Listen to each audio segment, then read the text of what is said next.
अध्याय 1251 व्यापक परीक्षण की आवश्यकता। एकत्रित गिल्ड मास्टर्स को यह सुझाव देना कि जिन सदस्यों ने एक बार उन्नत मिथिक कालकोठरी का उपयोग किया है वे उसे पुनः सक्रिय कर सकते हैं, एक शानदार कदम साबित हुआ। विशेष रूप से इसलिए क्योंकि अगली सुबह सभी 20 गिल्ड मास्टर्स फिर से एलायंस परिसर के प्रवेश द्वार पर एकत्रित हुए तथा व्यापक परीक्षण के लिए कालकोठरी में जाने के लिए समूह बनाने के लिए तैयार थे। पॉल ने काल और डाना की तरफ विनम्रता से सिर हिलाया। मुझे उम्मीद है कि आपको इस गतिशील जोड़ी को तोड़ने में कोई आपत्ति नहीं होगी। हमें आप सभी 8 लोगों की ज़रूरत है ताकि हम पर्याप्त समूह बना सकें और प्रभाव को सक्रिय कर सकें। ठीक है, सुनिश्चित करें कि वे ग्रुप लीडर हों। यह ज़रूरी हो सकता है क्योंकि पिछली बार जब हमने कठिनाई स्तर चुना था उससे पहले सिस्टम ने इसका जिक्र किया था। काल ने सहमति जताई। दाना ने कंधे उचका दिए। एक अच्छे समूह के साथ वह अकेले ही ठीक रहेगी। स्पेक्ट्रल नाइट्स के साथ उसकी संगति भले ही न हो, लेकिन उसके पास अकेले गोलेम्स की एक मजबूत सेना थी। सोल बॉन्डर एक अद्भुत चीज़ थी और दाना जानती थी कि उसकी कच्ची शक्ति का स्तर काल के बिल्कुल समान है, बस उनकी विशेषताएं अलग अलग हैं। अगर वह किसी समूह का नेतृत्व करना चाहती है तो उसके शक्ति स्तर में काल से ज़्यादा कोई समस्या नहीं होनी चाहिए। इसके अलावा यहाँ हर कोई गिल्ड लीडर था और जिलाज में इसका कुछ मतलब था। हालांकि ऐसा नहीं है कि आप हमेशा सबसे अच्छे रेड पार्टनर थे, बस आप एक द्वंद्व युद्ध में सक्षम थे। काल ने सबको बढ़ती गपशप से दूर अंदर आने का इशारा किया। ये पहली बार नहीं था जब हाल ही में इतने सारे गिल्ड मास्टर्स नारा ग्रुप अलायंस में इकट्ठा हुए थे और हालांकि सभी ने काल कोठरी के बारे में गपशप नहीं सुनी थी, लेकिन आगंतुकों की शक्ति संदिग्ध थी। अब कौन किसके साथ जाना चाहता है? क्या आपने आने से पहले ही ग्रुप बना लिए थे? काल ने पूछा। पॉल ने सिर हिलाया। हमने किया, बस इसलिए कि हमें गिल्ड लीडर्स के बीच सही संयोजन न होने की चिंता न करनी पड़े। अगर हम वाकई कठिनाई चुन सकते हैं और भरोसेमंद तरीके से एपिक ग्रेड पुरस्कार प्राप्त कर सकते हैं तो हम इसे एक मानक समूह के साथ कर सकते हैं और बस टाइमर के अंदर रह सकते हैं। हमने ये सुनिश्चित किया है कि प्रत्येक समूह में गोलेम और कम से कम एक क्षेत्र क्षति विशेषज्ञ हो। सभी इस बात पर सहमत थे कि एक मानक समूह के लिए यह आवश्यक होगा। पॉल ने काल को नामों की एक सूची दी और काल ने जब उन नामों का विवरण देखा तो वह हंस पड़ा। उन्होंने मजाक में कहा, ऐसा लगता है कि मेरा एक प्रशंसक वर्ग है। उसके समूह में 4 नीले ड्रैगन, एक युद्ध पादरी और 3 शमन थे। ड्रैगन किंग योद्धा ने कंधे उचका दिए। आखिरकार यही हुआ। समूह मजबूत होना चाहिए क्योंकि वे सभी सक्षम क्षति पहुंचाने वाले हैं और युद्ध पादरी के हमले से क्षेत्र में उपचार प्रभाव पड़ता है। तियान ने यह खबर सुनकर कान खड़े कर लिए। यह एक मज़ेदार हुनर लग रहा था। उसे इसे सीखने में कोई आपत्ति नहीं होगी। वह इसे सिस्टर राय पर इस्तेमाल कर सकता था और जब भी वह किसी चीज़ पर वार करती तो वे सभी ठीक हो जाते। यह एक जीत जीत वाला प्रस्ताव था। मुझे लगता है कि मेरे भाई दिन ब दिन आलसी होते जा रहे हैं। हॉक को इधर उधर उड़ना और सुस्ती पसंद है, थोर को गर्म झरनों की लत है और अब उन्होंने तियान को अपनी चिकित्सा का भार अपनी बहनों की कड़ी मेहनत पर डालना सिखा दिया है। रेमी ने शिकायत की। थोर नाराज नागा पर हंसा।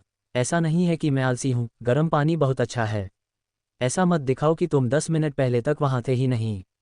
उसने मजाक किया। थोर की बात सही थी। काल ने नन्ही दुनिया में जो नए गर्म पानी के झरने लगाए थे वे अच्छे थे। जब भी उसे किसी औषधि के तैयार होने का इंतजार करना होता वह गर्मी में भीगने जाती और अपने शल्क साफ करती। ऐसा नहीं था कि वहाँ कोई भीड़ भाड़ थी। पहाड़ पर गर्म पानी के झरनों का इस्तेमाल सिर्फ थोर और टेसा ही करते थे और अगर टेसा किसी और तालाब का इस्तेमाल करती तो उन्हें कोई आपत्ति नहीं होती थी। काल के समूह को सौंपे गए 4 नीले ड्रैगन काम शुरू करने के लिए उत्सुक होकर आए। युद्ध पादरी टैंक कर सकता है और हम में से बाकी लोग नुकसान पहुंचाने की पूरी कोशिश करेंगे। नीले ड्रैगन बिजली तत्व हैं, इसलिए आक्रामक जादू के प्रति हमारी रुचि प्रबल है, खासकर शमन वर्ग के साथ। एक ड्रैगन ने समझाया। ठीक है, यह मेरे लिए काम करता है। मैं अपने महाकाव्य गोलेम को क्रोधित वानरों के खिलाफ अग्रिम पंक्ति में उसके साथ काम करने के लिए रखूंगा और फिर बाकी लोग उन अतिरिक्त लोगों से निपटेंगे जो पक्षों से आते हैं। यह एक नई सुविधा है, इसलिए केवल उस बात पर मत जाइए जो आपको पिछली बार अंदर जाने पर याद थी। काल ने उन्हें याद दिलाया। समझ गया। अब चलो देखते हैं कि कालकोठरी में हमारे लिए क्या है। क्या आपको लगता है कि हम इस समूह के साथ अभी भी उच्च कठिनाई रेटिंग प्राप्त कर सकते हैं? मैंने सुना है कि सफलता का रहस्य सभी गोलेम थे। काल ने उसके कंधे पर थपथपाया। डरो मत, इस बार भले ही हमारे पास दाना जादूगर न हो, लेकिन आज हमारे पास एक मिथिक रैंक वाली राय है और उसके पास अपनी कुछ खास रचनाएं भी हैं। इसके अलावा वह युद्ध में पूरी तरह से शक्तिशाली है। ओह, तुम्हारा कोई जानवर आगे बढ़ गया। राय कौन है? युद्ध पादरी ने पूछा। रक्त विनाशक राक्षसी मकड़ी। मकड़ी देवी की कृपापात्र होने के कारण उसकी क्षति अविश्वसनीय है। हम ठीक रहेंगे, काल ने समझाया।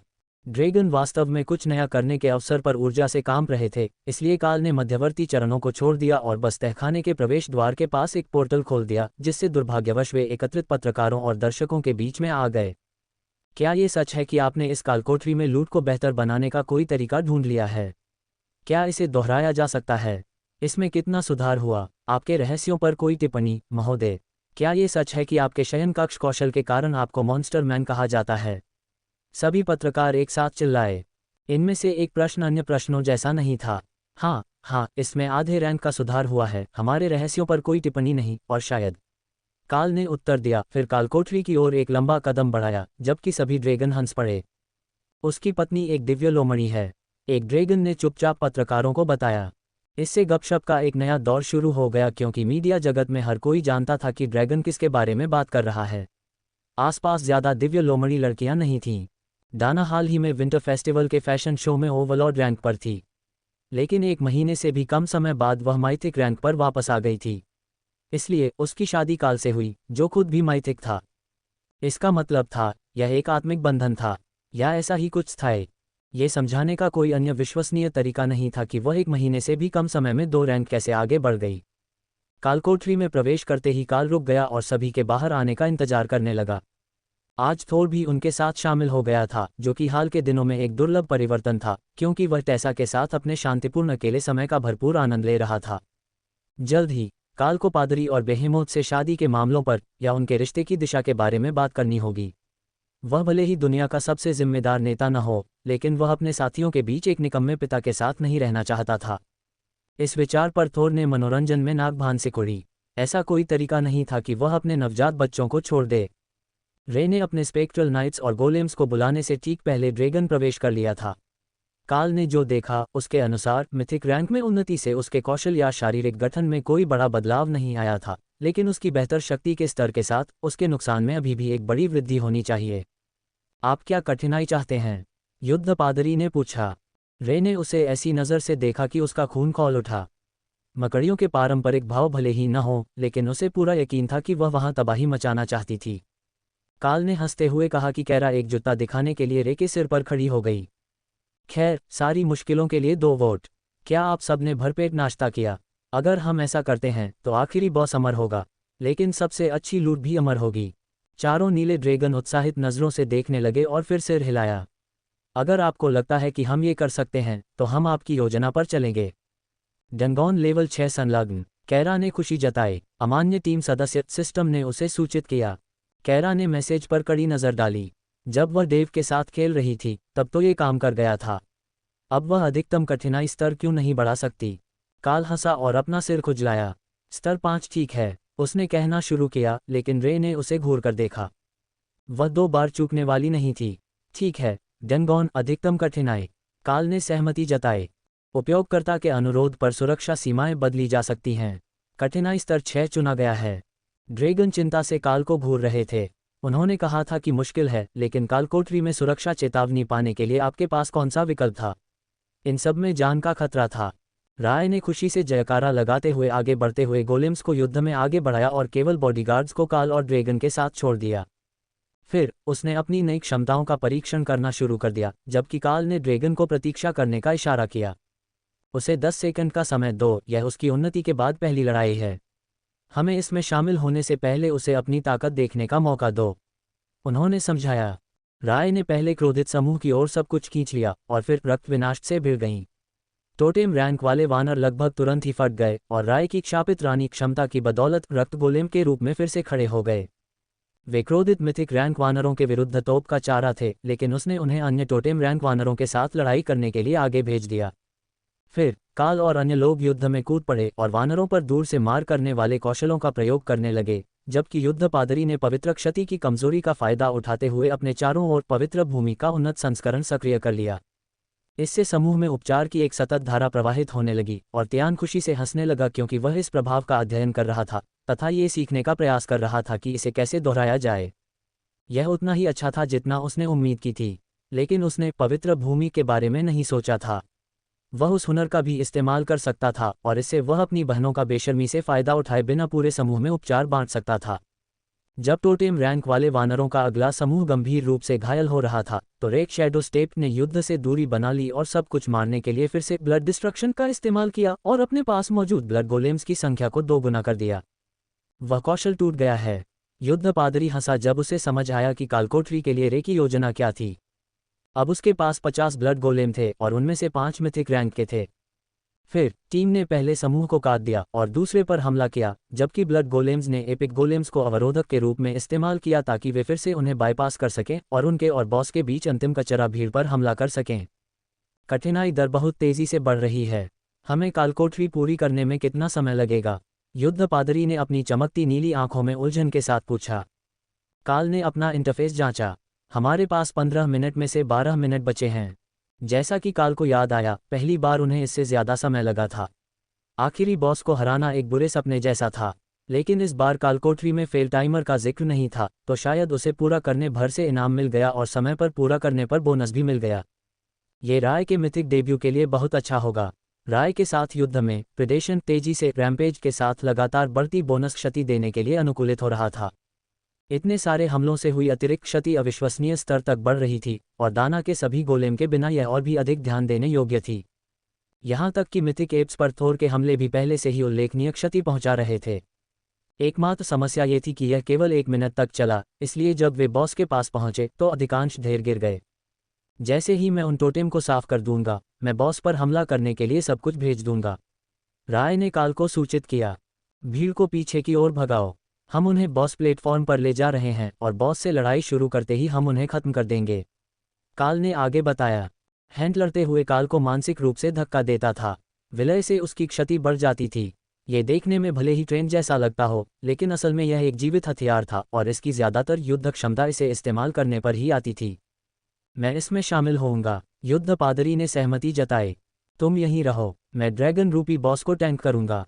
देखो, तुम्हें पत्थर की नुकीली लहरों के ऊपर समूह पर पत्थर के हमले करने से रोकने की तरकीब पता चल जाएगी, काल ने समझाया। हैंडक्लॉ के विलय के साथ काल ने विनाश के ताबीज का उपयोग करके अमर रैंक पर अवतार को सक्रिय किया। उसके पंखों का एक फड़फड़ाना ही काफ़ी था लड़ाई के ऊपर से उड़कर बॉस प्लेटफॉर्म पर पहुंचने के लिए और राय के ब्लड गोलेम्स को हरा देने के लिए। 3 मिनट में ही वे पहले बॉस पर पहुंच चुके थे। राय की रणनीति वाकई कारगर थी। काल ने बॉस पर वार किया और बंदर की छाती से खून की नदियां बहने लगीं जब वह काल की ओर मुड़ा और दूसरों से दूर हो गया। ये दूर से हमला करने वाले बॉस से लड़ने की मानक रणनीति थी और आमतौर पर बहुत कारगर भी थी, लेकिन इस बार भी इसके क्षेत्र में पत्थर के स्पाइक्स थे। इससे निपटना मुश्किल था, लेकिन बॉस को उपलब्ध जगह के कोने में रखने से टीम को प्रतिक्रिया करने के लिए जितना हो सके उतना समय मिल गया। तभी ब्लड गोलेम्स आ गए और काल को एहसास हुआ कि उसने रे की निर्दयता के कारण होने वाली प्रभावी क्षति को बहुत कम करके आंका था।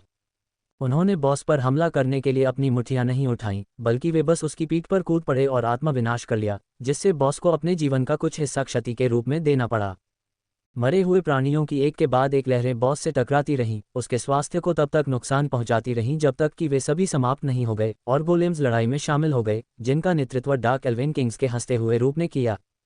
लॉर्ड काल, आप एक अद्भुत मित्र हैं। मकड़ी देवी की इस अद्भुत बेटी को देखिए। वे बॉस के कंधे और कोहनी की नसें निशाना साधते हुए लड़ाई के दौरान नाचते हुए मजाक कर रहे थे। काल भूल गया था कि रे और डार्क एल्वेस दोनों ही स्पाइडर देवी की सेवा करते थे। कौशल मास्टर सक्रियण। कौशल कैश बीस्ट संविधान उन्नत हो गया है। कैश बीस्ट संविधान, कैश ड्रैगन संविधान। जैसे जैसे कौशल अनुकूलित होता गया, काल ने अपने शरीर में शक्ति का प्रवाह महसूस किया। फिर उसने अपने नीचे की जमीन को कांपते हुए महसूस किया, क्योंकि उसके अगले प्रहार से संपर्क पर अराजकता तत्व ऊर्जा का एक विस्फोटक विमोचन हुआ। उसके कौशल का शक्ति उत्पादन उस शक्ति मैट्रिक्स के साथ प्रतिध्वनित होने लगा जिसे काल ने अपने दिमाग में बनाया था, जो मटिल्डा के ड्रैगन रूप के अनुरूप था। इससे पहले कि काल अपने शक्ति स्तर में परिवर्तन का विश्लेषण कर पाता, अराजक ऊर्जा कालकोठरी में प्रवाहित होने लगी और कैरा खुश हो रही थी क्योंकि उसका शरीर काले और सफ़ेद बिजली की चिंगारियों के साथ कड़कने लगा था। काल को एहसास हुआ कि वे असली बिजली नहीं थीं, बस अस्थिर अराजक ऊर्जा थीं। साझा संविधान कौशल की उन्नति ने कैरा को विकसित होने के लिए मजबूर किया था और अब वह मिथिक रैंक तक पहुंच रही थी, केवल इसलिए कि उसका नया रूप टोटेम रैंक वाले जानवर जैसी कमजोर चीज के साथ असंगत था। ये कैसे उचित है? हॉक ने शिकायत की। ये लगातार दूसरी बार था जब उसने आगे बढ़ने के लिए धोखाधड़ी की थी। किसी को अपनी बहन से काम करने के सही तरीके पर गंभीरता से बात करनी थी। वह पहले क्यों नहीं आगे बढ़ा? वह तो सबसे बड़ा भाई था। और उसमें आग थी। आग, इससे बेहतर और क्या हो सकता है। तियान हॉक की शिकायतों पर हंस पड़ा। पक्षी को पूरा यकीन था कि यही वह तत्व है जो उन्नति निर्धारित करता है, लेकिन तियान जानता था कि ऐसा नहीं है। टोटेम और मिथिक के बीच सबसे बड़ा अंतर शरीर की बढ़ी हुई ऊर्जा गुणवत्ता के साथ अनुकूलता का था।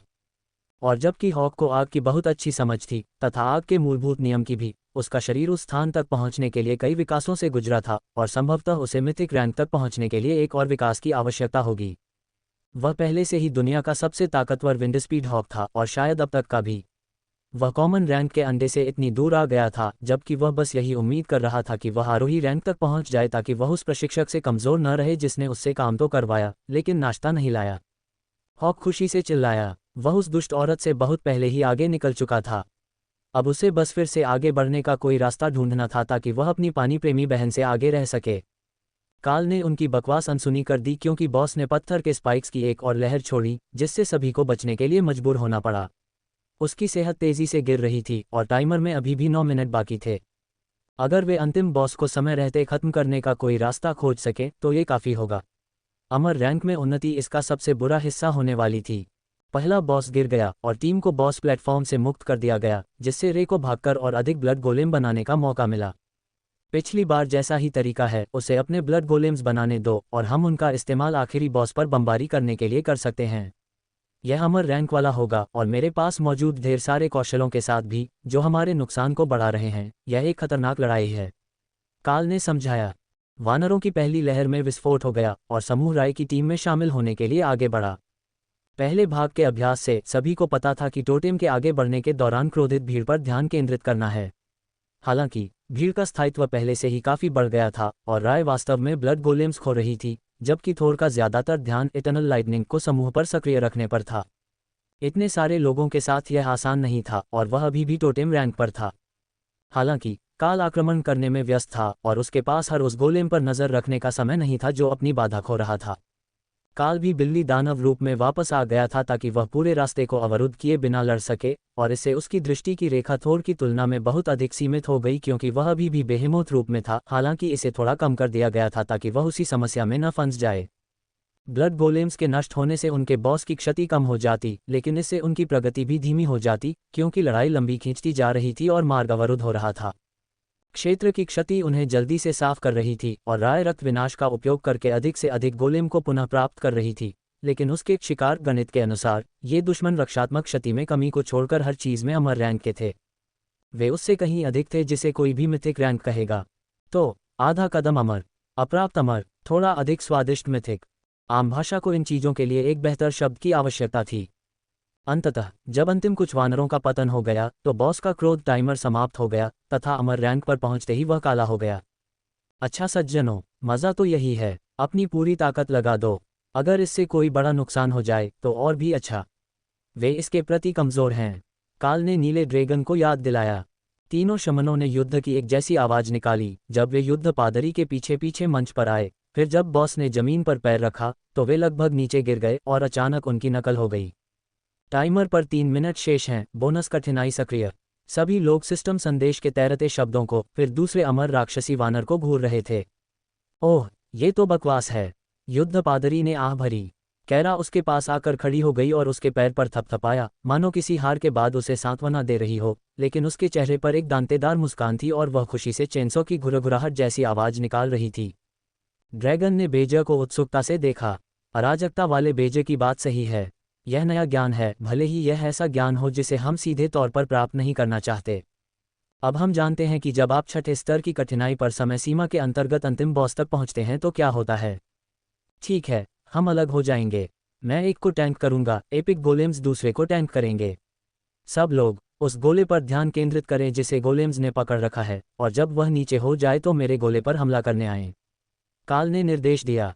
राय को बस यही चाहिए था, लड़ने के लिए एक अच्छा बॉस और कोई काल नहीं जो उसके डेटा कलेक्शन में खलल डाले। वो अकेला ऐसा था जो उसकी तरह जोरदार वार कर सकता था और उसके वार के कारण ये बताना नामुमकिन था कि वो कितना वार कर रही है। अब यदि प्रति क्षति को सूचीबद्ध करने वाला कोई चार्ट होता तो वह उत्तम होता, लेकिन ऐसा प्रतीत नहीं होता कि सिस्टम उन्हें उस प्रकार का विस्तृत विश्लेषणात्मक डेटा देने जा रहा था। क्या ऐसा इसलिए था क्योंकि देवताओं को गणित पसंद नहीं था? वह उन्हें दोष नहीं देगी। गणित केवल शवों की गिनती और रक्त की मात्रा की गणना के लिए ही उपयोगी था। इससे ज्यादा कुछ भी अनावश्यक था। हॉक असहमत था। वह हाल ही में गणित सीख रहा था ताकि बेहतर भुना हुआ मांस बना सके। माप सटीक थे और भूनने वाले मांस की मात्रा के अनुसार उन्हें समायोजित करना जरूरी था। ये सब बहुत गणितीय था। तियान ने हंसते हुए अपना पवित्र भूमि मंत्र लगाया और फिर थोर की पीठ पर कारा के बगल में एक आरामदायक स्थान पर पीछे हट गया। उन दोनों के लिए काफी जगह थी और बॉस गोलेम्स में इतना व्यस्त था कि वह उनकी तरफ मुंह भी नहीं कर पा रहा था। अगर उसे पीछे हटना पड़ा तो वह अपनी बहन पर भरोसा कर सकता था कि वह उन दोनों को उड़ा ले जाएगी, लेकिन थोर का बैरियर काफी मजबूत था। वह बॉस के भी कम से कम एक वार को झेल सकता था। थोर को इस बात पर पूरा यकीन नहीं था क्योंकि इस बॉस में जबरदस्त शारीरिक ताकत थी और वह उससे 2 रैंक ज्यादा ताकतवर था। लेकिन उसके भाई के प्रोत्साहन ने उसे दूसरों के साथ मिलकर काम करने पर ध्यान केंद्रित करने में मदद की। हैप्पी हैप्पी हैप्पी स्टैबी स्टैबी स्पाइडर, रे ने बॉस पर काम करते हुए गाया। बंदर को छेदों से भर दिया क्योंकि प्रेडेशन ने उसके नुकसान उत्पादन को अनुकूलित किया। बस एक बात थी जिसका वह हिसाब रखना भूल गई थी। 10 मीटर लंबे बंदर के शरीर पर बहुत सारा खून जमा था और जिन लोगों के पैर में कीलें नहीं थीं उनके लिए फर्श फिसलन भरा हो रहा था। यह एक ऐसा कारक भी नहीं था जिसे अन्य लोगों ने एक संभावना के रूप में माना था, लेकिन उसके रक्तस्राव प्रभावों में वृद्धि, साथ ही रक्त विनाश जो लगातार वानर को विस्फोट करने की कोशिश कर रहा था, ने मिलकर अमर रैंक वानर को एक वास्तविक फव्वारे में बदल दिया था। हॉक ने उनके पैर जमाने के लिए इसे जलाने पर विचार किया, लेकिन रे अपनी ताकत बढ़ाने के लिए इसे जमीन से अवशोषित करने के कौशल का उपयोग कर रही थी, इसलिए उसने इसे तब तक ऐसे ही छोड़ दिया जब तक कि एक शमन वास्तव में एक विशाल मूर्ति के रास्ते से हटते समय लड़खड़ा नहीं गया। गिरे हुए जादूगर को बुरी तरह से कुचले जाने से बचाने के लिए थोर को हस्तक्षेप करना पड़ा और एल्वेन राजाओं की जोड़ी द्वारा राक्षस का ध्यान वापस खींचने से पहले ही मुट्ठियों ने आसानी से उसके अवरोध को तोड़ दिया। फिर हॉक ने अंततः हस्तक्षेप किया और फर्श को फिर से जलाकर साफ कर दिया। सिस्टर रे को थोड़ा कम रक्त सोखना पड़ सकता था, जबकि वे बॉस को कुछ अप्रत्याशित करने से पहले ही मारने के लिए समय के खिलाफ लड़ रहे थे। काल का ध्यान केवल बॉस को ठीक करने की तुलना में तेजी से नुकसान पहुंचाने पर था। उसने अपने ड्रैकोनिक रूपांतरण के तहत हैंडक्लॉ को अपने साथ मिला लिया था और चैंपियंस की तलवार भी सक्रिय थी, लेकिन उस जानवर की सेहत में जरा भी सुधार नहीं हुआ था। पहले बॉस का जीवन 1/4 रह गया था, लेकिन जिससे वह लड़ रहा था उसका स्वास्थ्य अभी भी 90% के करीब था और काल ने पहले से ही एक मन पिलोन लगा दिया था ताकि वह उपचार कारक से आगे निकलने के प्रयास में पवित्र विस्फोटों पर स्तरित 0 विस्फोट हमलों में अतिरिक्त मन डाल सके। उसे सचमुच कुछ अधिक शक्तिशाली आक्रमण कौशल की आवश्यकता थी। कारा उसकी झुंझलाहट पर हंस पड़ी। अब तुम मेरी पीड़ा समझ रहे हो। इसे ऐसे समझो, अगर तुम अमर होते तो नुकसान कम करने के अंतर के कारण अब तक बॉस को मार चुके होते, लेकिन शिकार भी नुकसान कम कर देता है, इसलिए तुम और रे दोनों ही बॉस के साथ पहले से ही किसी और से 3 गुना ज्यादा कर रहे हो। बेजे ने सही तर्क दिया। शिकार करना वाकई एक जबरदस्त हुनर था। इसके बिना वह बॉस को नुकसान पहुंचाने में भी उतनी तेजी नहीं दिखा पाता जितना कि वह ठीक होता है। लेकिन इससे काल को याद आया कि बेजे सुस्त हो गया था। वह कालकोठरी के आधे रास्ते में ही मिथिक हो गई थी जब उसका शरीर विकसित हो चुका था, और इसका मतलब था कि वह उनके मुख्य नुकसान पहुंचाने वालों में से एक थी, न कि सिर्फ तियान जैसी एक टोटेम रैंक वाली दर्शक जो थोर की पीठ पर उसके बगल में बैठी थी। काल ने रणनीति बदलने पर विचार किया और ताबीज का इस्तेमाल करके एपिक गोलेम्स को अमर रैंक बनाने पर विचार किया ताकि वे किसी भी अन्य मंत्र की तरह क्षति में कमी को दरकिनार कर सकें। लेकिन इसका मतलब ये होता कि वह वापस मिथिक रैंक पर आ जाता और तियान के उपचार के लिए उसे ज्यादा क्षति सहनी पड़ती। यह एक दुविधा थी, लेकिन टाइमर चला गया था, इसलिए अंतिम लड़ाई के लिए समय की कमी नहीं थी। वह इस रणनीति को अगली बार के लिए बचाकर रखेंगे, जब उसे अन्य गिल्ड गठबंधनों के सदस्यों के साथ लूट और शिल्प सामग्री को साझा नहीं करना पड़ता था। रैमी इस तर्क से पूरी तरह सहमत थी। उसे सभी अमर रैंक वाली सामग्री चाहिए थी जो उसे मिल सकती थी, खासकर अगर उसे शिल्प सामग्री के रूप में पौधे मिलते। जबकि काल और उनकी टीम ने 6ठे स्तर की कठिनाई वाली कालकोठरी से संघर्ष करते हुए अपना रास्ता बनाया, दाना को एक अधिक रूढ़िवादी समूह मिला और उन्होंने दूसरे स्तर पर जाने का फैसला किया। तर्क ये था कि यह सामान्य से अभी भी कठिन था और इससे लूट काफ़ी बेहतर होनी चाहिए, हालांकि सबसे ऊंचे विकल्प जितना अच्छा नहीं, लेकिन इसे पूरा करना ज़्यादा मुश्किल वाले विकल्पों से काफ़ी आसान भी हो सकता है। अगर ऐसा होता तो इनाम के लिए जोखिम उनके लिए असाधारण रूप से कारगर साबित हो सकता था। अब तक पिछले समूहों में से किसी को भी कोई उत्कृष्ट वस्तु नहीं मिली थी, कम से कम अन्य पुरस्कारों के संदर्भ में तो नहीं। तो सवाल ये था कि क्या ये रास्ता उन्हें एक उत्कृष्ट मिथिक रैंक वाली वस्तु पाने का मौका देगा, या ये केवल मात्रा में वृद्धि करेगा और उन्हें समूह में 3 या 4 एपिक ग्रेड मिथिक रैंक वाली वस्तुएं देगा। ये बताने का केवल एक ही तरीका था और वे इस बात को लेकर आश्वस्त थे कि आज गए अन्य समूहों में से कोई भी उस मार्ग से नहीं जाएगा। वे जितना कठिन कार्य कर सकते थे करते थे। तर्क ठोस था, क्योंकि बाकी सभी समूह वास्तव में या तो कठिनाई स्तर 3 या 5 पर थे, काल के समूह को छोड़कर जो फिर से स्तर 6 पर पहुंच गया था। दाना को संदेह था कि उसने वह रास्ता चुना है, क्योंकि उसने अभी अभी शक्ति में उछाल महसूस किया था, क्योंकि उसे एक नया संविधान कौशल प्राप्त हुआ था और सोल बॉन्ड ने फिर से अपनी शक्ति का स्तर बराबर कर लिया था। उसे उम्मीद थी कि जब वह इतनी तेज गति से आगे बढ़ रहा था तो उससे बंधा होने के कारण यह उसे नीचे नहीं खींच रहा होगा। लेकिन ये तथ्य कि कालकोठरी के बीच में ही उसके मन के स्तर और मंत्र शक्ति में उल्लेखनीय वृद्धि हुई थी, ये दर्शाता था कि सीमा बहुत ज्यादा नहीं होनी चाहिए। या अगर ऐसा था तो शायद यही अच्छा होगा। एक बोनस में उसे जो मिला था उसका दोगुना किसी के लिए भी बर्दाश्त से बाहर हो सकता है। आखिर उसे ये कैसा हुनर मिला था? एक अलग कालकोठरी में होने के कारण वो टीम के बाकी सदस्यों से दिमागी संपर्क से कटी हुई थी, मानो उनके विचार किसी बंद दरवाजे में दब गए हों। उसके गोलेम समूह के लिए टैंकिंग कर रहे थे और उनके लिए निर्धारित टैंक ने पूर्ण क्षति पहुंचाने वाली भूमिका निभाई थी, लेकिन शवों की कोई कमी नहीं थी, यहां तक कि काल और रे द्वारा बुलाए जा सकने वाले सभी अतिरिक्त लोगों के बिना भी। कठिनाई स्तर 2 पर उन्हें केवल 10 टोटेम रैंक के अतिरिक्त वानर तथा 2 और मिथक मिले। ये संख्या इतनी कम थी कि वे उन्हें मुख्य समूह में खींच सकते थे और क्षेत्रीय प्रभावों के साथ एक साथ उन सभी से लड़ सकते थे। जहां तक दक्षता की बात है तो यह निश्चित रूप से सही रास्ता था। उनके पास अभी भी 45 मिनट का समय था, लेकिन अतिरिक्त वानरों की संख्या कम होने के कारण उन्हें समय पर पहुंचने में कोई परेशानी नहीं होनी चाहिए। दाना ने थोड़ी देर के लिए सोचा कि काल का समूह कैसा कर रहा होगा, क्योंकि उसकी टीम ने पहला बॉस शुरू कर दिया था। उन्होंने उसकी टीम से काफ़ी पहले शुरुआत कर दी थी और राय की मिथिक उन्नति और डैमेज आउटपुट को देखते हुए अब तक वे लगभग समाप्त हो चुके होंगे। दाना की टीम में कोई भी ऐसा नहीं था जो रे जितनी कुशलता से मार सके, शायद खुद दाना भी नहीं। काल ने टीम के दूसरे बॉस पर जाने से ठीक पहले एक पल के लिए दाना की उलझन को भांप लिया, लेकिन इम्मोर्टल रैंक वानर से लड़ाई में उलझे होने के कारण उसे संदेश भेजने का मौका नहीं मिला। पहले बॉस की मौत ने क्रोध प्रभाव को फिर से सक्रिय कर दिया था और यह पल पल और भी तेज होता जा रहा था। रणनीति में निश्चित रूप से गलती है, दोनों को एक ही समय में मरना होगा, युद्ध पादरी ने टिप्पणी की। काल हंसा, क्या तुम्हें खुशी नहीं है कि इस बार मैं ही टैंकिंग कर रहा हूं? मुझे खुशी है कि वो कोई और है, मैं नहीं। वो चीज़ तो गुस्से में आने से पहले ही उल्कापिंड की तरह टकरा गई। युद्ध पादरी ने लड़ाई में शामिल होते हुए मजाक किया। सौभाग्य से क्रोध से वास्तव में केवल उपचार और क्षति में वृद्धि हुई, क्षति में कमी नहीं हुई, और अब जब सभी लोग एक ही बॉस पर थे तो दीर्घ अवधि के प्रभावों का संयोजन वास्तव में प्रभावी होने लगा था। बस थोड़ी देर और रुको, हम इसे संभाल लेंगे, एक जादूगर ने काल को आश्वस्त किया, क्योंकि एक विशेष रूप से मजबूत प्रहार ने उसे दर्जनों मीटर पीछे की ओर खिसका दिया, जिससे उसके पंजे ढीली जमीन में घिसटने लगे। काल ने पुनः आगे बढ़कर हमला किया, क्योंकि दोनों डार्क एल्वेन राजा बॉस को किसी को भी अपनी विशाल मुट्ठी से कुचलने से रोकने के लिए आगे बढ़े, और यह उन्हें कुचल देगा।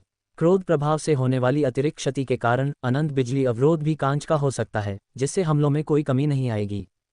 युद्ध पादरी निश्चित रूप से किसी गिरे हुए समूह सदस्य को पुनर्जीवित कर सकता था, लेकिन कोई भी वास्तव में कालकोठरी में मृत्यु के निकट का अनुभव नहीं चाहता था, चाहे लूट कितनी भी अच्छी क्यों ना हो। मिनट दर मिनट बॉस कमजोर होता गया, अंततः वह गिर गया और कालकोठरी में रोशनी तेज हो गई, जिससे घटना के पूरा होने का संकेत मिला। बोनस पुरस्कार की गणना। सिस्टम संदेश सुनकर सभी ने राहत की सांस ली और काल ने अपनी दुखती मांसपेशियों को खींच लिया तथा वह अपने सामान्य रूप में वापस आ गया। खैर, मुझे यकीन नहीं है कि मैं कालकोठरी के उस संस्करण की सिफारिश करूंगा। हालांकि लूट से ही ये तय होगा कि यह करने लायक है या नहीं, उसने घोषणा की। चारों नीले ड्रैगन ने एक साथ सिर हिलाया और अपने नोटपैड निकाल लिए तथा अंदर आने के बाद जो कुछ भी हुआ था उसे रिकॉर्ड करने के लिए तैयार हो गए। सिस्टम को पुरस्कार चुनने में कुछ समय लगा, संभवतः इसलिए क्योंकि यह उन्हें कालकोठरी पर आधारित किसी प्रकार की तालिका के आधार पर यादृच्छिक कर रहा था। बाकी सब लोग बॉटलनेक के कितने करीब हैं?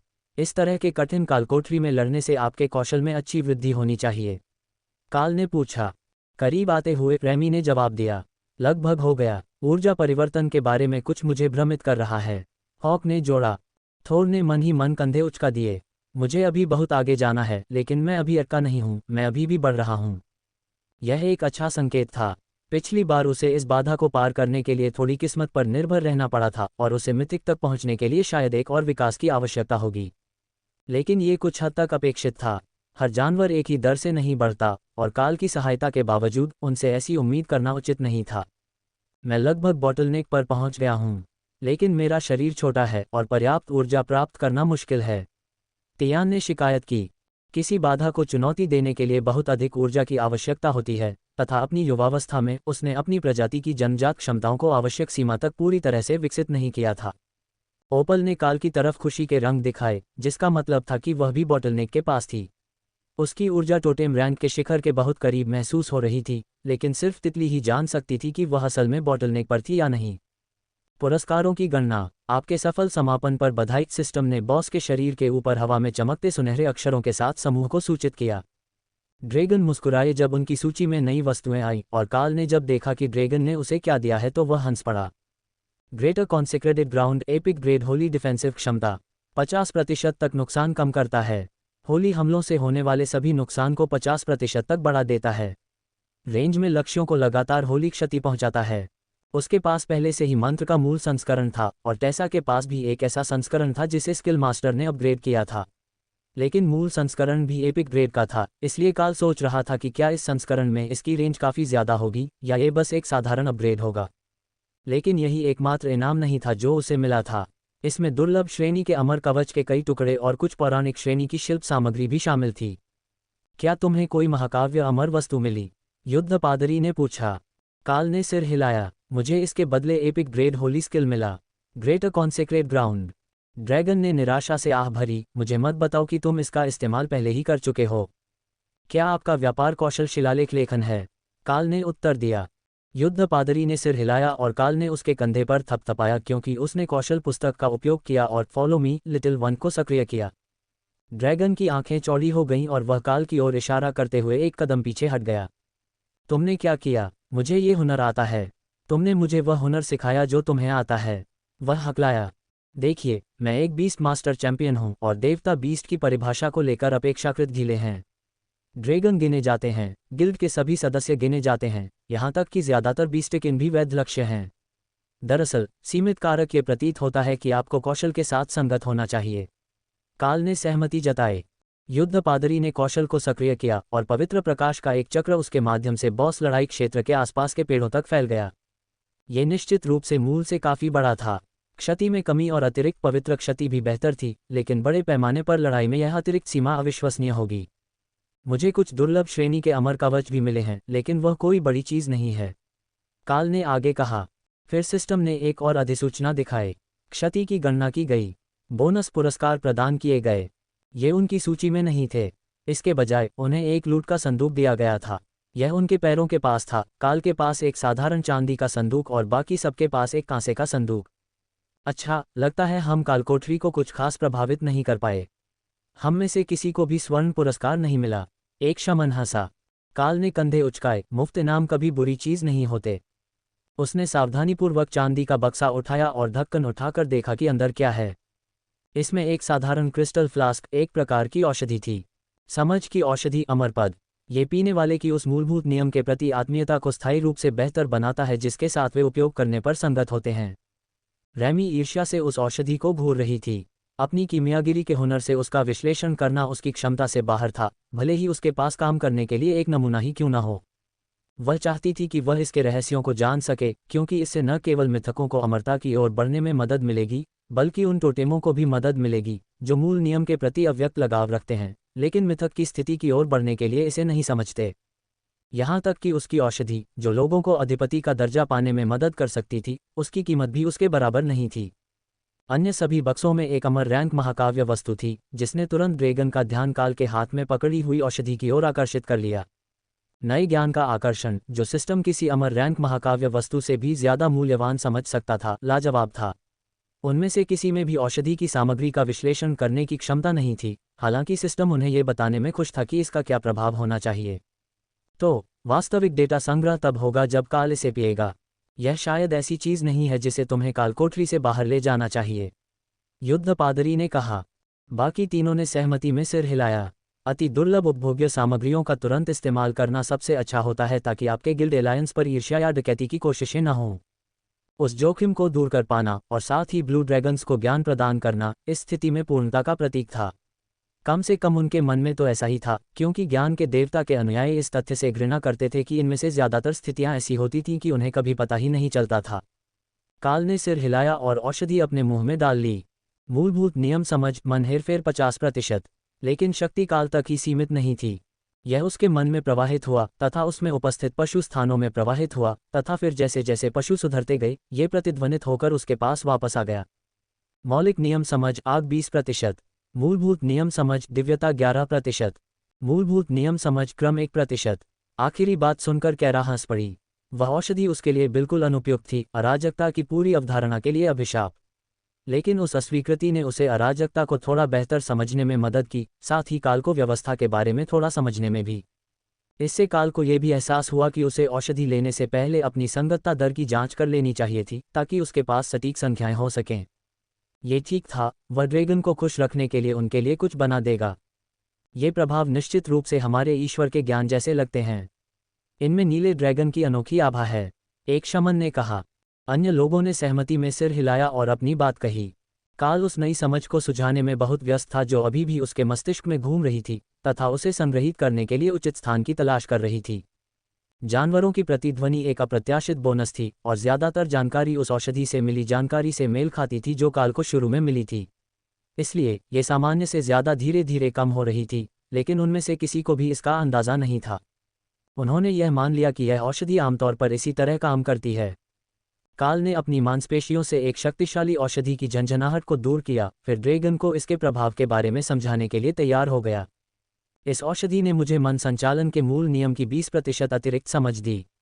साथ ही यह मेरे पशु स्थानों में भी फैल गई और मुझे अग्नि और देवत्व के नियमों की 10% बेहतर समझ दी, जिनके साथ मेरी पहले से ही अनुकूलता थी। उसने उन्हें बताया, इससे ड्रैगन खुश रहेंगे। तो यह आपके बंधुआ साथियों पर भी काम करता है। तो मुझे आश्चर्य है कि क्या यह आपके दाना जादूगर पर भी काम करता है? युद्ध पादरी ने पूछा। रे एक मानवरूपी प्राणी में बदल गया और हंसने लगा। हमने उन सबको संक्रमित कर दिया है। जल्द ही पूरी दुनिया जान जाएगी कि वह तुम्हारी दाना जादूगरनी है। ड्रैगन ने भौहें चढ़ाईं। उसने अपनी प्रतिक्रिया इस तरह व्यक्त नहीं की थी। दरअसल उसने दिव्य लोमड़ी लड़की का वर्णन पहले कभी इस तरह नहीं सुना था। क्या ये संभव था कि जानवरों के स्वामी का जानवरों से जुड़ा मानसिक जुड़ाव अवचेतन रूप से उसके आसपास के ड्रैगनों को प्रभावित कर रहा था? इस पर निश्चित रूप से अध्ययन की आवश्यकता है, विशेषकर तब जब उसके अलग स्थान पर सैकड़ों ड्रैगन अंडे थे। उन्होंने रेड ड्रैगन से इसके बारे में सुना था, जिन्हें शादी के दौरान उनके अनाथालय के एक कर्मचारी से यह बात पता चली थी। अगर उसके विचार और मूल्य उसके आसपास के ड्रैगन्स को प्रभावित कर रहे थे, तो क्या होगा अगर कमजोर दिमाग वाले युवा ड्रैगन्स उसके संपर्क में आ जाएं? ऐसा प्रतीत होता है कि इससे ड्रैगन किन पादरियों या बटन नामक वन ड्रैगन को कोई नुकसान नहीं पहुंचा। लेकिन ऐसा शायद इसलिए था क्योंकि वह छोटा ड्रैगन प्रकृति की एक अनिष्ट शक्ति थी और निर्णय लेते समय वह कभी किसी अन्य के बारे में नहीं सोचती थी। सीखने के लिए बहुत कुछ है और पर्याप्त शोधकर्ता नहीं हैं। ये बात विडंबनापूर्ण लगती है क्योंकि द्रोद में डाकलाइट होस्ट गिल्ड हाउस में पहले से ही 20 योद्धा थे जो आधार योद्धा वर्ग और अन्य वर्गों के बीच असंतुलन को हल करने के तरीकों पर काम कर रहे थे। तुम सब विचलित लग रहे हो, क्या मैंने ठीक से समझाया नहीं? काल ने पूछा। ड्रैगन ने एक साथ सिर हिलाया। नहीं, आपने बहुत अच्छा वर्णन किया है, लेकिन इससे हमारे मन में एक अलग ही विचार आया और हम एक पल के लिए उलझ गए। हमें लगता है कि हमें दाना से बात करनी चाहिए ताकि पता चल सके कि क्या इसका उस पर भी असर पड़ा है, और फिर हम अपने रिश्तेदारों से कुछ अतिरिक्त जानकारी इकट्ठा करने के लिए कहेंगे कि जानवरों के प्रति आपके लगाव का उन जानवरों पर क्या असर हो रहा है जो आपसे जुड़े नहीं हैं। काल ने सिर हिलाया। मैं समझ सकता हूं कि ऐसा कैसे होगा। हर बार जब कुछ नया और अप्रत्याशित होता है तो बहुत सारी नई जानकारी इकट्ठा करने की ज़रूरत होती है। ड्रैगन ने राहत की सांस ली। उन्हें यकीन नहीं था कि वह ज़रूरी ज्ञान के पूरे सेट के बारे में उनकी चिंताओं को सचमुच समझ पाएगा। लेकिन अगर वह शोधकर्ताओं के साथ सहयोग करने जा रहा था तो इससे सब कुछ आसान हो जाएगा। वे अब सफ़ायर को संदेश भेजेंगे और उसे सूची में शामिल करने को कहेंगे। काल बोलना जारी रखने ही वाला था, लेकिन युद्ध पादरी ने उसका हाथ ऊपर उठाकर उसे रुकने के लिए कहा। हमारे पास काल कोठरी, कठिनाई चयन, चेतावनी, अतिरिक्त बॉस, पुरस्कार, औषधि पर पूर्ण नोट्स हैं। नोट को काल और उसकी अनूठी कक्षा के दुष्प्रभावों का अध्ययन करने के लिए नीलम को भेजा गया है। हमारे पास पुरस्कार में सापेक्ष वृद्धि पर नोट्स हैं। ठीक है, अब हम जा सकते हैं, उन्होंने समझाया। वह दोबारा जांचना चाहता था कि कहीं वे कुछ भूल तो नहीं गए, इससे पहले कि वह बात उनके दिमाग में ताज़ा रह जाए। काल ने बाहर निकलने का रास्ता दिखाया और फिर हंसते हुए पत्रकारों ने उंगलियों पर गिनती शुरू की, लेकिन पता चला कि उस घटना में बहुत ज्यादा लोग थे। राय, रैमी और कारा तीनों अभी भी अपनी अपनी जगहों से बाहर थे, जिससे गिनती 8 या ज्यादातर के लिए 7 हो गई, क्योंकि वे कारा को समूह का सदस्य नहीं बल्कि एक जुड़ा हुआ साथी मान रहे थे। धीरे धीरे उन्हें एहसास हुआ कि रेमी और रे काल के बंधुआ जानवर हैं और रे मानव रूप में परिवर्तित हो गई है। रे ने आह भरी क्योंकि उन्हें एहसास हुआ कि उन्होंने मकड़ी के रूप में सामने आने और फोटो खिंचवाने के लिए पत्रकारों को डराने का अवसर खो दिया। उसे अगली बार याद रखना होगा। कैसा रहा? क्या वाकई बढ़ी हुई कठिनाई दोहराई जा सकती है? एक रिपोर्टर उस इलाके की रखवाली कर रहे मित्स के समूह के पीछे से चिल्लाया। काल ने उसकी ओर हाथ हिलाया और सक्कुबस को बुलाया। बढ़ी हुई कठिनाई को दोहराया जा सकता है, कम से कम मेरे समूह द्वारा तो। मुझे नहीं पता कि दूसरों ने कैसा प्रदर्शन किया है, लेकिन इसका पूरा लाभ उठाने के लिए आपको एक विशेषज्ञ समूह की आवश्यकता होती है। उसने उसे बताया, फिर अपना ध्यान दूसरे मिथकों की ओर मोड़ दिया। हमने पहली बार की तरह ही सेटिंग की और परिणाम भी समान थे, काल ने कहा, जिससे उन्हें पता चल सके कि क्या हुआ था। जबकि आसपास बहुत सी गपशप करने वाली आवाज़ें थीं, लेकिन उन्होंने ज़्यादा विस्तार से कुछ नहीं बताया। तुम लोग सबसे पहले बाहर निकले, लेकिन तुम ही अंदर भी पहले आए।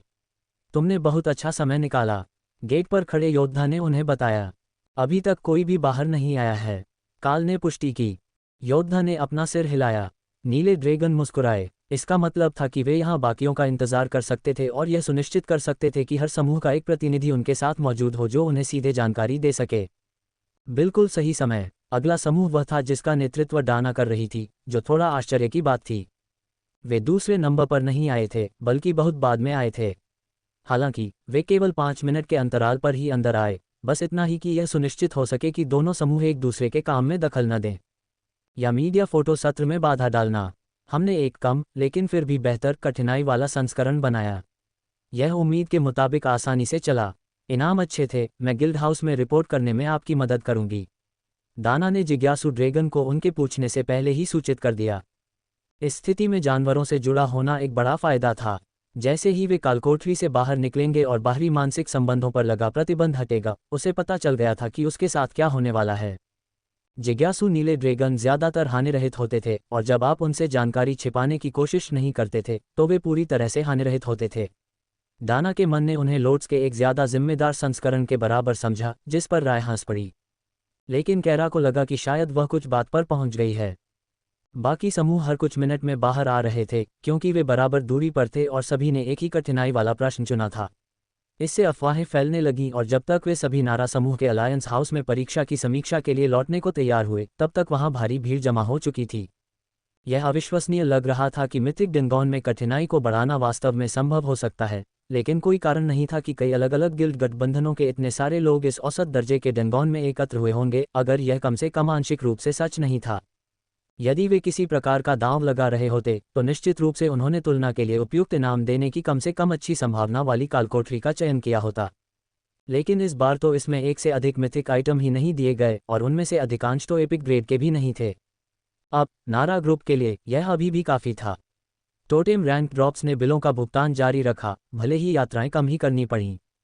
लेकिन जब गठबंधनों ने एक दूसरे को प्रतियोगिता के लिए चुनौती दी, तो उन्होंने पूरी ताकत झोंक दी। ऐसा नहीं था कि वे किसी दूसरे के तहखाने में एक दिन के लिए प्रवेश करने के लिए भुगतान करके कुछ खो देंगे। हालांकि किसी भी रिपोर्टर को कोई और प्रश्न पूछने का मौका नहीं मिला, इससे पहले कि दूसरा पोर्टल खुल गया और शोलाहा सिटी गार्ड्स का एक समूह, सभी मिथिक रैंक, बाहर निकल आए और राजा और अमर रीजेंट के बाहर निकलने के लिए एक रास्ता बना दिया। काल चेहरे पर मुस्कान लिए आगे बढ़ा, जबकि बाकी सभी लोग बहुत घबराए हुए लग रहे थे। अमर रीजेंट, महाराज, आज आपको देखकर बहुत खुशी हुई। क्या आप हमारे साथ दोपहर की चाय के लिए अलायंस हाउस चलना चाहेंगे? हम आपके आतिथ्य को आपके मानकों के अनुरूप बनाने के लिए अतिरिक्त कर्मचारियों को मिस्टिक कुकिंग का प्रशिक्षण दे रहे हैं। उन्होंने उनका अभिवादन किया। आज़ोव ने आह भरी और अपनी आंखें घुमाईं, जबकि राजा थोड़ा उलझन में दिख रहा था। तुम सिर्फ जगह को हिलाने से संतुष्ट नहीं हो, है ना? तुम्हें चम्मच भी चाटना होगा, अमर रीजेंट ने जवाब दिया। इस खास मामले में तो हाँ, लेकिन रहस्यमयी पाककला के मामले में तो हमेशा, काल ने सहमति जताई। कैरा ने नाराज इम्मोर्टल की ओर हाथ हिलाया, जिसने उसे घूरा और उसके सिर पर हाथ रख दिया ताकि वह उसके पास आकर उसकी जेबें चेक न कर सके। कैरा ने उसका हाथ चाटा और अमर ने ठहाका लगाया, फिर उसके सिर पर फर को सहलाया। मुझे ये पहले ही पता चल जाना चाहिए था, लेकिन पहले चलो इस अफवाह पर काबू पा लेते हैं। क्या कालकोठरी के लिए बढ़ी हुई कठिनाई सेटिंग्स को दोहराना संभव है? आज़ोव ने सीधे पूछा। काल ने सिर हिलाया। बिल्कुल, आपको बस किसी ऐसे व्यक्ति की ज़रूरत है जिसने कालकोठरी की बढ़ी हुई कठिनाई को सफलतापूर्वक पूरा कर लिया हो। अगर वे समूह का नेतृत्व कर रहे हैं तो वे उस सेटिंग तक कठिनाई बढ़ाने का विकल्प चुन सकते हैं जो उन्होंने पूरी कर ली है। और जैसा कि यह आपका अगला प्रश्न होगा, केवल अंतिम बॉस ही उच्चतम कठिनाई सेटिंग पर अमर बनता है। आज़ोव ने कंधे उचका दिए। कुछ न होने से तो यही बेहतर है। अमर रैंक का गियर वाकई इतना दुर्लभ है कि यह कठिनाई इसके लायक है। बाकी लोगों ने काल पर भौहें चढ़ाईं। ये सब सार्वजनिक रूप से घोषित करने से उन सभी सदस्यों के लिए अफरा तफरी मचने वाली थी जिन्होंने आज कालकोठरी पूरी कर ली थी। फिर जब उन्हें एहसास हुआ कि काल क्या कर रहा है तो उनके चेहरे के भाव बदल गए। साल शुरू हुए अभी कुछ ही महीने हुए थे और उसके गिल्ड अलायंस ने कालकोठरी पर कब्जा कर लिया था। अपने कालकोठरी में नए आगंतुकों के आने से वे बेतहाशा अमीर बनने वाले थे, यह मानते हुए कि कोई भी अतिथि को ले जाने के लिए तैयार था। एक क्षण बाद राजा मुस्कुराया। और एक औसत समूह के लिए कौन सी कठिनाई सेटिंग सबसे कारगर हो सकती है? काल ने चारों ओर पस्त और थके हुए सदस्यों को देखा, फिर दाना के समूह को देखा जो सभी अभी भी अच्छी स्थिति में थे। मैं 5 में से दूसरे विकल्प को चुनूंगा। यह इतना कठिन है कि अच्छे पुरस्कार दे सकता है, लेकिन इतना भी कठिन नहीं कि एक औसत समूह विशेषज्ञ सदस्यों के बिना इसे पूरा न कर सके। गोलेम जादूगर सब कुछ बेहतर बना सकते हैं, या शायद कोई नेक्रोमेंसर या वॉलॉक जिसे बुलाया जा सके। काल ने निर्णय लिया। इस बात ने कुछ पत्रकारों को चौंका दिया। समूह संरचना के बारे में सोचते समय किसी ने भी ज्यादा अस्पष्ट वर्गों का जिक्र करने के बारे में नहीं सोचा। दाना ने कहा, क्षेत्र को नुकसान पहुंचाने वाले शमन भी बहुत मददगार होते हैं। यह अधिक मुख्यधारा वाला था और इससे कई समूहों को यह विश्वास हो गया कि वे अपने सदस्यों के साथ दौड़ पूरी कर सकेंगे। फिर दाना ने भीड़ पर एक बम गिरा दिया। हम सप्ताह के अंत तक ब्लू ड्रैगन लाइब्रेरी को प्रतिलिपि बनाने और वितरण के लिए 3 उन्नत सम्मान प्रकार की मंत्र पुस्तकें दान करेंगे। वह अच्छी तरह जानती थी कि बहुत कम लोग वास्तव में उन सभी का उपयोग करने में सक्षम होंगे, लेकिन अधिकांश जादूगरों को कम से कम ग्रेटर गोलेम मंत्र का उपयोग करने में सक्षम होना चाहिए, जिससे बुलाए गए रक्षकों के लिए उनके विकल्प दोगुने हो जाएंगे। हालांकि अगर वह ड्रैगन को गोलेम डुप्लीकेशन पुस्तक भी दे देती तो वे अनगिनत नए दोस्त बना लेते। एक क्षण के लिए दाना को आश्चर्य हुआ कि यह विचार कहाँ से आया, फिर उसे एहसास हुआ कि यह वास्तव में थोर का प्रभाव था, क्योंकि सेरो पूरी तरह से इस बात पर केंद्रित था कि इस पूरी भीड़ को कैसे नए दोस्तों में बदला जाए। राजा हैरान था, लेकिन आज़ोव ने बस आह भरी। तुम सही कह रहे हो, हमें अलायंस हाउस में ये काम खत्म कर देना चाहिए, इससे पहले कि सब कुछ बिगड़ जाए। मैं बाकी सबको यकीन दिलाता हूं कि मैं डार्कलाइट होस्ट को उनके वादे पर कायम रखूंगा और यह सुनिश्चित करूंगा कि वे नीले ड्रैगन को समय पर वादे के मुताबिक मंत्र जरूर दें। दाना मुस्कुराए और काल को एहसास हुआ कि उसके बगल में एक नीला ड्रैगन जादूगर खड़ा था, जो उस समय चुपके से वहां आ गया था जब वह नए मंत्रों के बारे में बात करना शुरू कर रही थी। उस अभागे व्यक्ति को यह एहसास नहीं हुआ कि उसने स्वयं को स्वेच्छा से पुस्तकालय में मंत्रों की प्रतिलिपि बनाने के लिए पहुंचाने के लिए प्रस्तुत किया था। जैसे ही वह उसे काल के पास खींचकर ले जा सकी, वह ऐसा ही था। दोनों राष्ट्रीय नेताओं के साथ आए गार्डों ने अलायंस हाउस की ओर जाने के लिए रास्ता बना लिया और भीड़ तेजी से अलग हो गई, जिससे अमर रीजेंट के लिए एक सम्मानजनक रास्ता बन गया। काल उसके बगल में चलने के लिए आगे बढ़ा। उसके इस आत्मविश्वास भरे कदम ने दर्शकों को चौंका दिया, जबकि दाना अपने स्वयंसेवक को अपने साथ खींचकर उनके पीछे चलने लगी। इससे राजा हैरान रह गया और गार्डों के साथ खड़ा था, जो अपनी हंसी रोकने की पूरी कोशिश कर रहे थे, जबकि कैरा उसके औपचारिक वस्त्र की हर तह में कुकीज भर रही थी। उसे एक और आदमी मिला जो इतना गरीब था कि उसकी सारी जेबें खाली थीं।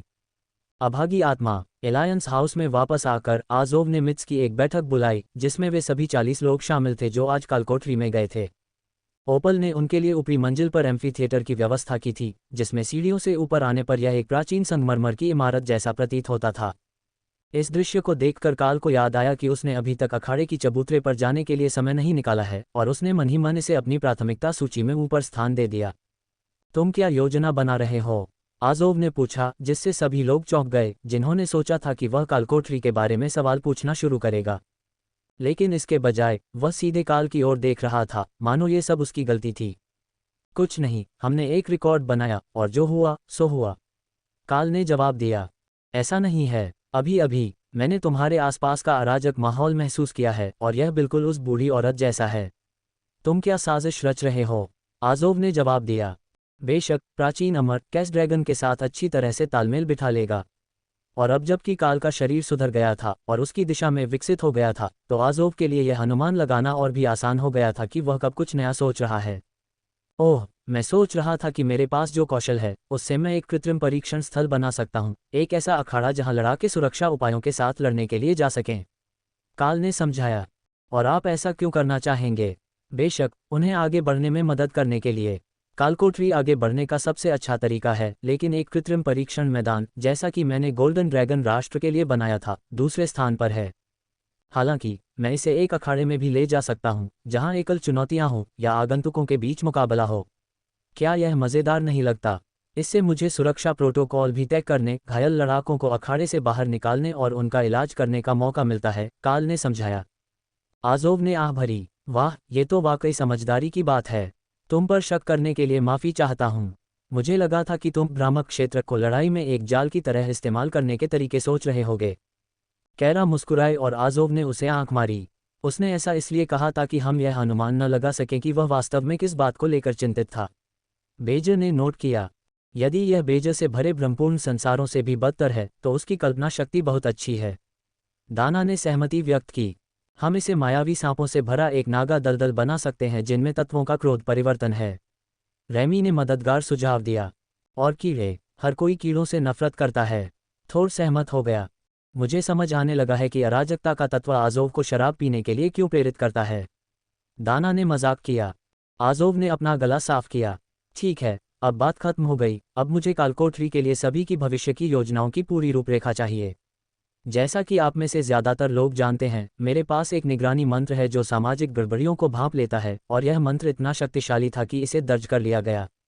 आंशिक रूप से इसलिए क्योंकि आप सभी मिथक हैं और महाद्वीप पर शक्ति के शिखर के निकट हैं, लेकिन मुख्यतः इसलिए क्योंकि वस्तुओं की गुणवत्ता में तेजी से बदलाव के कारण होने वाली उथल-पुथल किसी का ध्यान नहीं खींचेगी। डेव ने हाथ उठाया। सर, क्या यह अच्छी बात नहीं है? हमारे लिए अच्छा गियर पाना लगभग नामुमकिन हो गया था। अब हमारे पास मजबूत मिथिक और कम इमॉर्टल रैंक वाले गियर का एक विश्वसनीय स्रोत है जिससे हमारी रेडिंग टीमें एक नए स्तर पर पहुंच सकेंगी। आज़ोव ने आह भरी और राजा ने उसके सिर के दर्द को कम करने के लिए उसकी नाक पर चुटकी काटी। अगर जिलास क्षेत्र के गिल्ड्स का ही नारा ग्रुप अलायंस के साथ अच्छा रिश्ता होता तो ठीक होता, लेकिन किसी और के पास भी इससे बेहतर उपकरण का स्रोत नहीं है। वे सभी पहुंच चाहते हैं। और फिर अगले परीक्षण के दौरान इस कालकोठरी पर नियंत्रण के लिए कितने दावेदार होंगे? आज़ोव ने उत्तर दिया। डेव ने कंधे उचका दिए। मुझे यकीन नहीं है कि चुनौती देने वालों की संख्या कोई मायने रखेगी। हमारे पास काल है। आज़ोव को यह मानने में जरा भी संकोच हो रहा था, लेकिन डेव की बात में दम था। काल की ताकत का स्तर इतना बेतुका था कि खुली चुनौती में उसके हारने की संभावना कम ही थी, चाहे उसके सामने कोई भी भेजा जाए। आधे चुनौती देने वाले तो कारा का सामना करने से ही हार मान लेंगे, और जब तक चुनौतियां आएंगी तब तक काल की टीम के अधिकांश सदस्य मिथिक रैंक तक पहुंच चुके होंगे। हालांकि वास्तविकता यह है कि अधिकांश चुनौती देने वाले राय को नुकसान भी नहीं पहुंचा पाएंगे। उनमें बस उस कौशल का अभाव था जो किसी अभौतिक प्राणी को नुकसान पहुंचा सके। लेकिन नीले ड्रैगन इसी को खत्म करने की कोशिश कर रहे थे। अगर वे योद्धाओं को पैलाडिन और क्रूसेडर भी बना देते तो भी सबसे कम बहुमुखी वर्ग को पवित्र कौशल प्राप्त हो जाते जो नाइट हंटर रूप में उसे और उसी तरह के अन्य प्राणियों को नुकसान पहुंचाते। अगली चुनौती तक ये सच नहीं हो सकता। अमर रैंक गियर के आने के साथ कुछ असाधारण नए कौशल प्रभाव उपलब्ध होंगे। अगले दौर में पूरी चुनौती का मानक बदल जाएगा, और यह एक ऐसी चीज़ है जिसे मैं नियंत्रण से बाहर नहीं जाने देना चाहूँगा। हमने इस वर्ष एक बार नियम बदल दिए हैं और मैं उन्हें दोबारा बदलने का इरादा नहीं रखता, लेकिन मैं उभरते सितारों पर नज़र रखूंगा, खासकर टोटेम रैंक पर। आज़ोव ने उन्हें याद दिलाया। काल ने हंसते हुए कहा, टोटेम रैंक वाले चैंपियन को अमर रैंक वाले गियर और ढेर सारे एपिक कौशल से लैस करने से पूरी चुनौती प्रणाली ही गड़बड़ा जाएगी। सौभाग्य से आपके लिए, वे चुनौती देने के लिए केवल एक कालकोठरी चुन सकते हैं। राजा ने भौहें चढ़ाईं। क्या होगा अगर हम उन्हें दूसरे कालकोठरियों में भेजकर देखें कि क्या ऐसा दोबारा होता है? अगर यह सिर्फ एक कालकोठरी नहीं है, तो असंतुलन पूरे क्षेत्र में और भी व्यापक हो जाएगा। इससे किसी एक खास कालकोठरी में प्रवेश के अधिकार के लिए होने वाली अंदरूनी लड़ाई कम हो जाएगी और ज़्यादातर कालकोठरी शक्तिशाली योद्धाओं के निशाने पर आ जाएंगी। आज़ोव ने उसकी ओर ऐसे देखा जैसे वह सोच रहा हो कि क्या उसने बचपन में लड़के को उसके सिर पर गिरा दिया था। समस्या को स्थानीय समस्या के बजाय क्षेत्रीय मुद्दा बनाने से वास्तव में समस्या का समाधान नहीं हुआ। लेकिन राजा अपनी सीमाओं से आगे नहीं सोच रहा था। ड्रैगन द्वीप समूह के सभी लोग कम से कम इस बेहतर कालकोठरी को आजमाना चाहते थे, ये देखने के लिए कि क्या ये प्रयास सार्थक है। रे ने अमर रीजेंट की तरफ मुस्कुराते हुए कहा, मैं आपके राजा से सहमत हूँ। हमें और ज़्यादा कालकोठरियों को चुनौती देने देना ताकि हम देख सकें कि क्या हम उन्हें बेहतर कठिनाई स्तर दे सकते हैं, एक बेहतरीन विचार है। इनकी संख्या जितनी अधिक होगी उतना ही बेहतर होगा।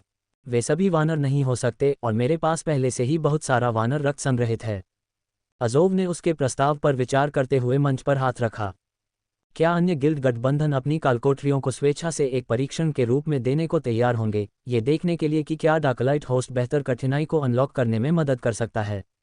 ये सिस्टम अवेकनिंग की अगली स्वाभाविक प्रगति हो सकती है, और ग्रह के अतीत से अपने गहरे जुड़ाव के साथ वे इस संभावना को तेज करने की कुंजी हो सकते हैं।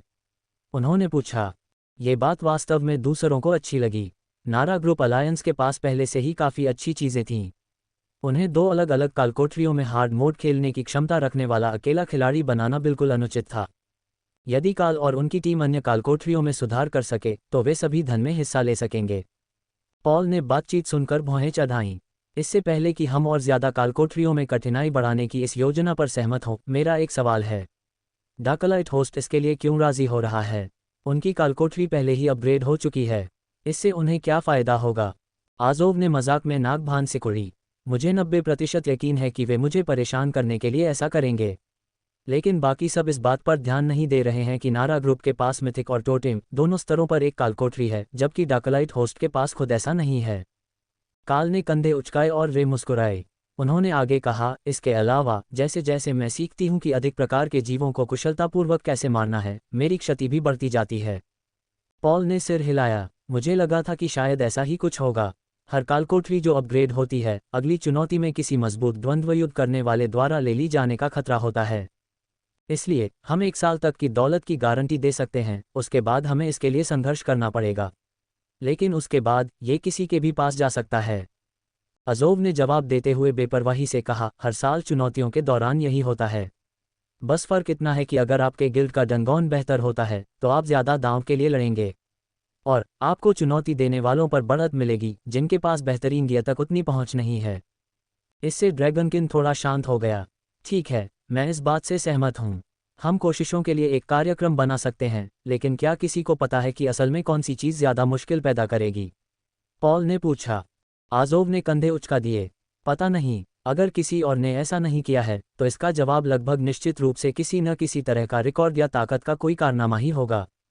वास्तव में ये लगभग कुछ भी हो सकता है, लेकिन कालकोठरी की प्रकृति को देखते हुए ऐसा कुछ करना जो असंभव लगता है, सबसे संभावित उत्तर होगा। तो आप सभी सोच सकते हैं कि आपके कालकोठरी में सबसे कठिन उपलब्धि क्या होगी, और फिर इसे करने के लिए एक टीम तैयार करें जिसमें डार्कलाइट होस्ट के 1 या अधिक सदस्य शामिल हों। वे निश्चित रूप से महत्वपूर्ण हैं क्योंकि सुप्रीम लेडी मटिल्डा अराजकता से बहुत अधिक जुड़ी हुई हैं। सभी लोग एक साथ कैरा की ओर देखने लगे, जो मेज के अंत में रखे कटोरे से चिकन विंग्स को बड़े चाव से खा रही थी। फिर हड्डियों को अलग से खाएं। बेज मुस्कुराया। वे गलत नहीं थे, वह भी अराजकता की एक शक्ति थी और अराजकता के मूल नियम को प्रभावित करके कालकोठरी में बदलाव लाने में सक्षम थी। अब चूंकि काल भी उस सिस्टम के साथ घूम रहा था जिसे कैस ड्रैगन कॉन्स्टिट्यूशन कहा जाता था, तो उसके पास भी कुछ मौका होना चाहिए था। लेकिन एक वास्तविक कैस बेज होने के सामने एक अनुकूलित कॉन्स्टिट्यूशन कुछ भी नहीं था। काल ने सबको विषय पर वापस लाने के लिए मेज़ पर थपथपाया। हम इसे कैसे व्यवस्थित करना चाहते हैं? मेरे पास कई प्रोजेक्ट हैं जिन पर काम करना है, खासकर क्योंकि हम एक क्राफ्टिंग गिल्ड हैं जिसे अभी अभी 2 नए मिथ मिले हैं। लेकिन गोलेम की प्रचुरता अधिकांश कालकोठरियों में सबसे मजबूत लाभों में से एक है। इसके अलावा मुझे क्षति और स्थायित्व के लिए जो बोनस मिलता है वह भी एक है। पॉल ने अपने बालों में उंगलियां फिराईं। क्यों न हम इन्हें छोटे से लंबे बालों में सजाएं? इस तरह हमें तुम दोनों को लगभग हर रोज़ किसी कालकोठरी में जाने के लिए कहने में कोई दिक्कत नहीं होगी, और तुम्हारे पास अपनी क्राफ्टिंग के लिए ज़्यादा से ज़्यादा समय होगा। डाना मुस्कुराए और उसने काल और जानवरों को एक मानसिक संदेश भेजा। इससे हमें ज़्यादा से ज़्यादा तरह के बॉस मिलेंगे। अगर हम हर एक को एक बार आजमाएं फिर आगे बढ़ें, अगर हमें कोई तरकीब नहीं मिलती तो हर कोशिश में हमें एक नया एपिक गोलेम बिल्ड मिलेगा। उनमें से 1 दर्जन के बाद हम अपने संबंध को कालकोठरी के अनुरूप बनाने में सक्षम हो जाएंगे। राय ने सहमति में सिर हिलाया और कैरा ने उत्साहपूर्वक उसे अंगूठा दिखाया। स्वाद लेने के लिए और भी बहुत सी चीज़ें हैं। ये मैंगो हॉट विंग्स लाजवाब हैं। क्या कोई लोट से इन्हें और बनाने के लिए कह सकता है? इन्हें मेहमानों के लिए नाश्ते के रूप में तैयार किया गया था, लेकिन जिस तरह से कारा ने इन्हें खाया उससे सभी इतने मंत्रमुग्ध थे कि किसी ने भी उनसे कुछ लेने की कोशिश नहीं की। थोर ने रसोई घर में जाते समय उसे अंगूठा दिखाया और काल ने समूह की ओर से जवाब दिया, ये हमारे लिए कारगर है। ज़्यादातर डंगोन रन ज़्यादा समय नहीं लेते, इसलिए अगर हम रोज़ एक कोशिश करें तो हमारे पास दुकान चालू रखने और कोशिशें जारी रखने के लिए काफ़ी समय होगा। बस बहुत लंबे वाले खास मौक़ों के लिए बचा कर रखें। मैंने सुना है कि कुछ तो पूरा दिन ले लेते हैं। उन्होंने सहमति जताई। पॉल हंसा। हम में से किसी के पास कोई बड़ा रेड डंगोन नहीं है। यहाँ गिल्ड्स में सिर्फ एक ही 10 लोगों का रेड है और उसमें सिर्फ 3 बॉस हैं। 2 घंटे से ज़्यादा नहीं। हमें जो नया गियर मिला है उसके साथ शायद कम ही लगेगा। ऐसा लगता है कि वानरों वाला वह कालकोठरी हथियार गिराने के पक्ष में है। ठीक है, तो जिसकी कालकोठरी सबसे छोटी होगी वह रात भर यहीं रुक सकता है। महाराज, अमर शासक, क्या आप शाम तक रुकना चाहेंगे? मैं कर्मचारियों से मिथिक कुकिंग से पूरा खाना बनवा दूंगा, काल ने प्रस्ताव रखा। राजा ने स्नैक्स चखते हुए ऊपर देखा। मुझे कोई आपत्ति नहीं है, यहाँ का खाना लाजवाब है। मुझे आपके रसोइयों के पास कुछ कर्मचारियों को प्रशिक्षु के रूप में रखना चाहिए। फिर उसने अपने वस्त्र से एक थोड़ा टूटा हुआ कुकी निकाला और उसे काट लिया, जबकि अज़ोव ने हंसने से बचने की कोशिश की। डार्कलाइट होस्ट को राजा की कमजोरी का पता चल गया था।